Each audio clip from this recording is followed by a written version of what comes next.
여러분 안녕하세요. 지난주 잘 보냈어요? 이번엔 주제는 일이에요. 일을 사랑하는 사람들이 있고 싫다는 사람들이 또 있죠. 그렇지 뭐 잘 먹고 잘 살아야 돼요. 안 그래요? 이제 학기가 끝났는데 여러분 어떤 계획이 있어요? 아니면 아르바이트를 잡고 있는 중인가요? 혹시 졸업을 벌써 했고 정신직원이 되셨나요? 요즘은 일 때문에 스트레스를 받는 사람들이 많아요. 가끔씩 큰 문제, 작은 문제들이 생기죠. 저도 미생기라는 드라마를 그냥 보는 거 자체만으로 스트레스를 좀 받았거든요. 네, 지난주에 일과 관련된 고민에 대한 편지를 몇 개 받아서 소리에 내서 읽겠습니다. 네, 첫 번째는 20살 대구에서 살고 있는 김도세 씨에게서 편지를 받았습니다. 네, 아리 누나, 저는 회사에서 일하는데 함께 일하는 어떤 사람에게 완전 사랑에 빠졌어요. 근데 그녀는 제가 줬다 볼 수 있는 자리에 있어요. 어떻게 하면 좋을까요? 사내 연애는 좀 복잡해질 수 있죠. 그냥 고백하면 안 될까요? 설마 사장님이 아니죠? 그렇다면 유감스럽지만 다른 직업을 찾으면 더 좋을 것 같아요. 네, 다음 편지는 익명인 사람인데요. 회사에서 사장님이 거의 매일 밤에 회식을 하고 싶어 하세요. 저 집에 가고 싶은데 갈 수 없죠.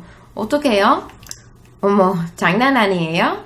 아, 맞아. 그 KBS의 안녕하세요 라는 TV쇼에 비슷한 이야기를 들었어요. 일주일에 4번 새벽까지 회식을 주도하는 직장 상사 얘기였어요.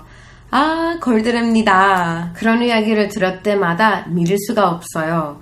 익면씨, 그건 고민이라고 생각해요. KBS 안녕하세요. 나가보세요. 그런데 회식이라는 게 매우 흥미로워요. 당연히 캐나다 회사들이 다 같이는 아는데 그런 회사 문화가 별로 없다고 말해도 괜찮을 것 같아요.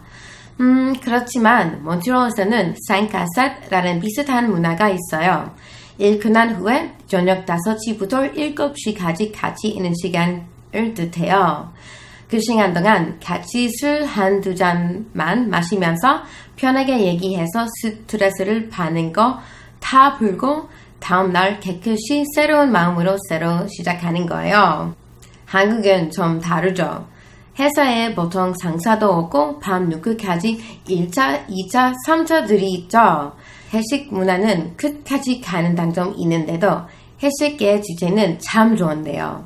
같이 시간을 보내면서 서로도 친해지고 회사의 소속감도 더 살 수 있죠. 그리고 MT라는 것도 들었어요. 새로운 학교나 회사 들어가면 아무도 모르고 좀 힘들고 외로울 때가 있죠. 보통은 1박 2일 동안 시내에서 머리 있는 곳으로 가서 다양한 게임하고 활동하는 거예요.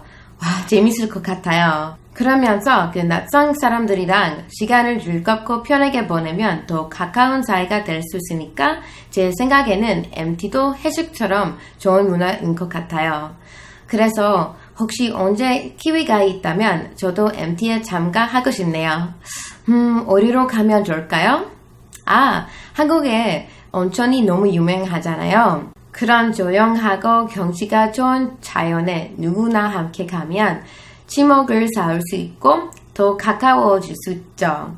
게다가 몸은 좋고 미용에도 좋고 다 좋다고 들었어요. 자, 이렇게 제가 한국의 회식 문화, MT, 그리고 온천에 관해 생각해봤어요. 저에게는 아주 흥미로운 한국의 3가지 문화였습니다. 언제가 제가 이 3가지 문화를 다 해볼 수 있는 날이 오겠죠? 자, 오늘은 여기까지입니다. 다시 들어줘서 감사합니다. 다음에 봬요.